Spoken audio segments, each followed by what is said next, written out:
दोस्तों, आज मैं एक रियल हॉरर मिस्ट्री मूवी को एक्सप्लेन करने वाली हूँ जो मलेशिया में घटी हुई एक इंसिडेंट से इंस्पायर्ड है। KKN the dancers village. KKN इस वर्ड का मीनिंग है स्टूडेंट अपने एकेडमिक्स के बीच थ्योरी को पढ़ते हुए जब उसका प्रैक्टिकल एक्सपीरियंस भी लेते हैं। 2013 में सिंपल मैन इस नाम के अकाउंट से स्टोरी एक सोशल नेटवर्किंग साइट पे पोस्ट की गई थी जिसमें स्टोरी के बारे में सब डिटेल्स विद प्रूफ शेयर की गई है। मैं आपको बता दूं कि ऐसे टाइप्स की मूवी देखना एक अलग ही लेवल का एक्सपीरियंस होता है और ये मुझे पर्सनली अच्छा भी लगता है। तो चलिए बिना डरे अब बढ़ते हैं आगे। इसकी शुरुआत 2009 के एक सीन से होती है जहां 6 हायर सेकेंडरी स्टूडेंट्स अपने एक प्रैक्टिकली असाइनमेंट को कंप्लीट करने एक रिमोट लोकेशन में बसे गांव में जाते हैं। उन्हें वहां गांव का हेड प्रभु रिसीव करने आता है। वो उन्हें बताता है कि हमारे गांव में जाने के लिए कोई बड़ा रोड नहीं है, इसलिए अपनी कार यही छोड़कर सामान के साथ आगे हमें मोपेड यानी छोटी स्कूटर जाना होगा। वो सभी स्टूडेंट्स इस चीज को पहली बार एक्सपीरियंस कर रहे थे जिस वजह से वो एक ही साथ एक्साइटेड और कॉन्शियस भी होते हैं। रास्ते में वो देखते हैं कि उस गांव में काफी कम पॉपुलेशन होती है, साथ ही वहाँ के लोग काफी रिचुअल्स को फॉलो करने वाले होते हैं। स्टे करने की जगह जाते वक्त उनमें से एक फीमेल स्टूडेंट्स को एक लोकल फोक सॉन्ग सुनाई देता है। अपने स्टे की जगह जाने पर उन स्टूडेंट्स को बॉयज एंड गर्ल्स ये दो ग्रुप में डिवाइड किया जाता है ताकि वो लोग अलग अलग रह सके। अब उन सब स्टूडेंट्स के नाम मैं आपको बताती हूँ। नूर, विद्या, आयु, बीमा, एंटोन और वायु। अब मैं एक खास बात आपको बता दूं कि आयु को बीमा पसंद कर रही होती है मगर बीमा को विद्या पसंद होती है। नूर के पास कुछ अद्भुत शक्तियां होती है। अब स्टोरी मेनली इन 4 कैरेक्टर्स पर ही फोकस है। प्रभु लड़कियों को सुंदरी नामक एक ओल्ड डांसर लेडी के साथ रहने भेज देता है तो लड़कों की व्यवस्था पास में ही दूसरे घर की होती है। रात के वक्त जब विद्या पूछती है मैंने किसी फोक सॉन्ग को आते वक्त सुना, वो क्या था? तब सुंदरी काफी शांत अंदाज से उसे बताती है उसे गामिलान कहा जाता है जो सिर्फ हमारे गांव वाले लोगों के लिए होता है। अगर तुम लोग इस बारे में ज्यादा मत सोचो तो ही तुम्हारे लिए बेहतर होगा। ये सुनकर वो सब लड़कियां डर जाती है। रात के वक्त विद्या अपने रूम के विंडो से बाहर देख रही होती है तभी उसे कोई परछाई वहां से जाते हुए दिखती है। ये नजारा देखकर वो डर कर सो जाती है। कुछ देर बाद हम देखते हैं कि वो परछाई किसी ओल्ड आत्मा की होती है और वो नूर को रात में सुला रही होती है। अगले दिन प्रभु उन सभी लोगों को गांव घुमाने ले जाता है। शुरुआत में वो उन्हें एक ग्रेवयार्ड दिखाता है जहां टीनेज अटेंड होने से पहले मरे बच्चों को दफनाया जाता था। वहाँ काफी ग्रेवस थी, साथ ही गांव में कोई भी बच्चा जिंदा मौजूद भी नहीं होता। ये सब सोचकर उन स्टूडेंट्स को कुछ गड़बड़ लगने लगती है।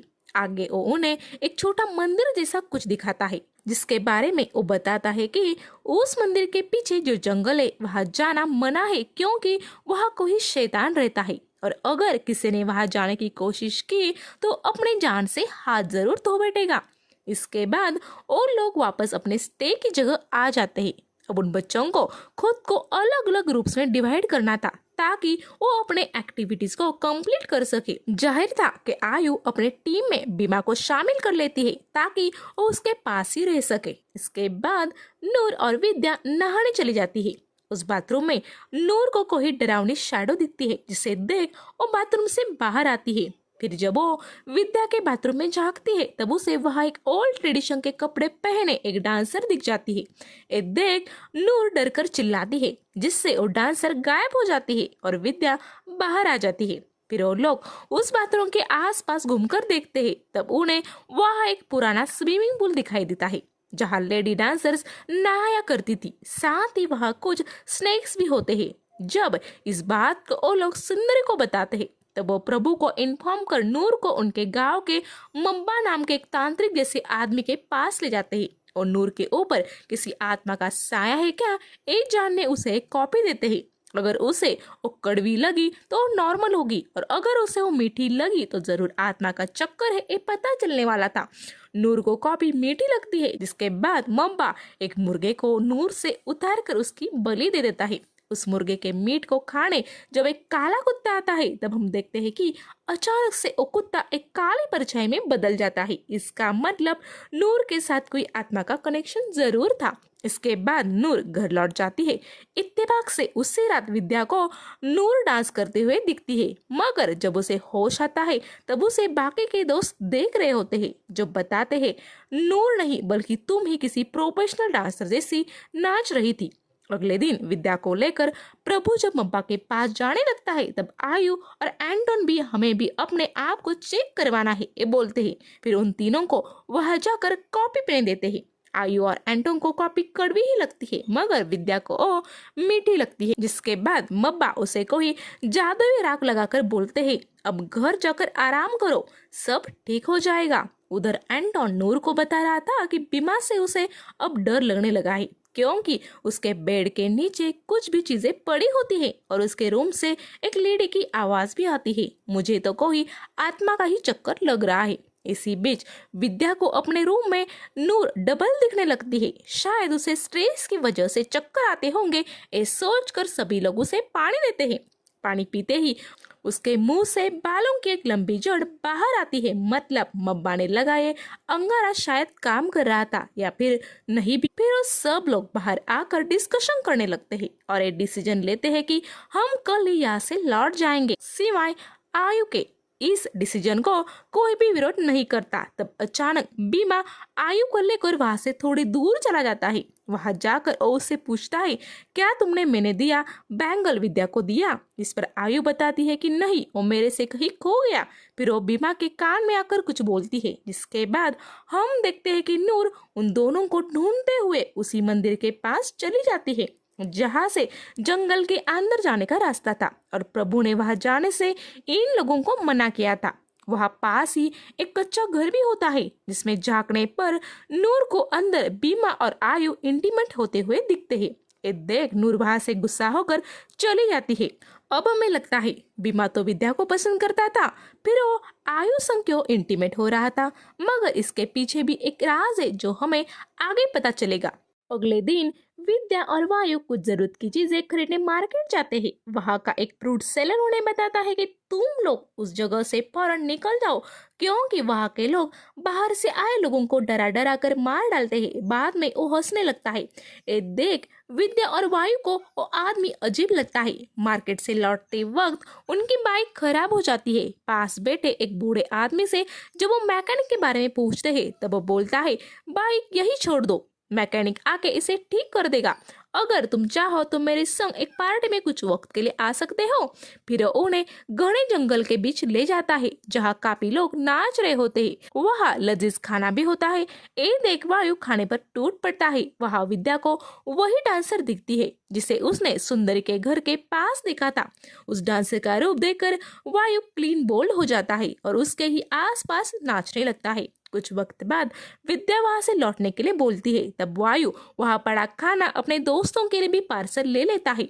वही वो बूढ़ा आदमी भी होता है जो उन्हें यहाँ लेकर आया था। वो बोलता है, तुम्हारी बाइक ठीक हो गई, चलो अब चले। जंगल से बाहर आकर ये लोग बाइक से अपने स्टे होम आ जाते हैं, मगर घर आकर उस पार्सल में से किसी जंगली प्राणी का सर कटा हुआ दिखता है। ये सब देख वायु उन्हें सब हकीकत बताता है, साथ ही वो फ्रूट सेलर की बात भी बताता है। फिर वो सब लोग डिसाइड करते हैं कि चाहे हम लोग फेल क्यों ना हो जाए, कल इस गांव से जाना ही है।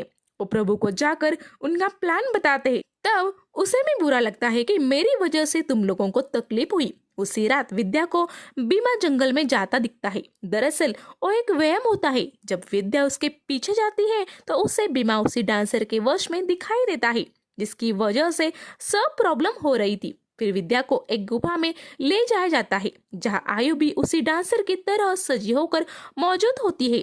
ये देख विद्या शॉक हो जाती है। वही इधर घर में नूर को दिखता है कि आयु की बॉडी ठंडी हो गई है, शायद उसकी जान खतरे में थी। तभी उसके पास उसे ग्रीन दुपट्टा और कुछ बैंगल्स दिखती है जो काफी पुरानी लगती है। फिर हमें फ्लैशबैक में दिखाया जाता है कि उस डांसर लेडी ने बीमा के सपने में आकर उसे दिखाया था कि वो विद्या को खत्म कर देगी। अगर बीमा विद्या को बचाना चाहता है तो उसे आयु से इंटीमेट होना होगा। फिर वो डांसर लेडी आयु के पास जाकर उसे बताती है कि तुम्हें बीमा पसंद है ना, वो तुम्हारा हो जाएगा, मगर उसके बदले तुम्हें मेरा एक दुपट्टा और बैंगल्स अपने पास रखने होंगे। इस बात से हमें समझ में आता है कि डांसर लेडी धीरे धीरे सभी को अपने वश में कर खत्म करना चाहती थी। फ्लैशबैक खत्म होता है और नूर उस दुपट्टे और बैंगल्स को मब्बा के पास लेकर जाती है और यही स्टोरी का सस्पेंस अब अनफोल्ड होना शुरू होता है। मब्बा बताते हैं कि वो डांसर लेडी उसके जमाने की एक फेमस डांसर थी। एक बार बाहर से आए कुछ टूरिस्ट ने उसके संग गलत हरकत कर दी, जिस वजह से उसने अपने आप को खत्म कर दिया। फिर वो उसके आसपास वाले सब लोगों को अपने वश में कर मार डालती है। उसने तुम्हारे दोस्तों के साथ भी ऐसा ही कुछ किया है। फिर नूर उन्हें बताती है कि विद्या को कैसे छुड़ाया जाए। तब मब्बा उसे बताते हैं कि मैंने उसे अंगारा लगाया था, इसका मतलब वो डांसर लेडी उसे अपने वश में नहीं कर सकती, मगर विद्या अपने दोस्त बीमा के प्यार में आकर वहां फंस गई तो शायद उसे भी बच पाना मुश्किल हो जाएगा। फिर मब्बा अपने पास वाले एक जंगली जानवर को उस फॉरेस्ट में भेज देते हैं। उस जानवर को देखते ही विद्या को वो डांसर लेडी छोड़ देती है, जिसके बाद हमें दिखाया जाता है कि अगली सुबह उस घने जंगलों से विद्या घायल हालत में बाहर आ जाती है और उसे सब दोस्त सेफली स्टे होम लेकर आते हैं। वहां पर आयु और बीमा की बॉडीज पड़ी होती है, जो ना ही मरी होती है और ना ही जिंदा। मब्बा उन्हें बताते हैं कि अब शायद इन दोनों को बच पाना मुश्किल है। फिर नूर वहां से निकलने का फैसला करती है। तब हमें पता चलता है कि नूर को जो एक आत्मा रात में सुला रही थी, दरअसल वो उसके किसी पूर्वज की थी, जिस वजह से नूर का वो डांसर कुछ बिगाड़ नहीं पाती। फिर वहां से नूर, एंटोन, वायु और विद्या ही सलामत बाहर आते हैं। साथ ही वो बीमा और आयु को एम्बुलेंस से शहर तो ले जा रहे थे, मगर उनके बचने की कोशिश काफी कम होती है। निकलते वक्त प्रभु उन्हें बताता है कि हम लोगों ने हमारे सारे बच्चे उस डांसर लेडी को दे दिए, इसके बदले में वो हमें इस गांव में जीने दे रही है, इसलिए तुम्हें हमारे गांव में कोई बच्चा नहीं दिखाई दिया। कहानी के लास्ट पार्ट में हमें दिखाया जाता है कि बीमा और आयु ट्रीटमेंट के दौरान ही बिना किसी प्रोग्रेस के मर जाते हैं। फिर 3 सालों बाद नूर एक मीडिया हाउस को ये सब इंसिडेंट बताती है, मगर उसकी शर्त थी कि इस घटना से संबंधित किसी के नाम, कॉलेज का नाम, गांव का नाम रिवील न किया जाए। इसी के साथ स्टोरी यही खत्म हो जाती है। तो दोस्तों, आपको मेरा एक्सप्लेन अच्छा लगे तो मेरे चैनल को सब्सक्राइब कर मुझे सपोर्ट जरूर करें। साथ ही आपका फीडबैक, सजेशन, मूवी रिक्वेस्ट मुझ तक कमेंट बॉक्स के जरिए जरूर पहुंचाएं। अब वक्त हुआ है आपसे विदा लेने का। Good bye.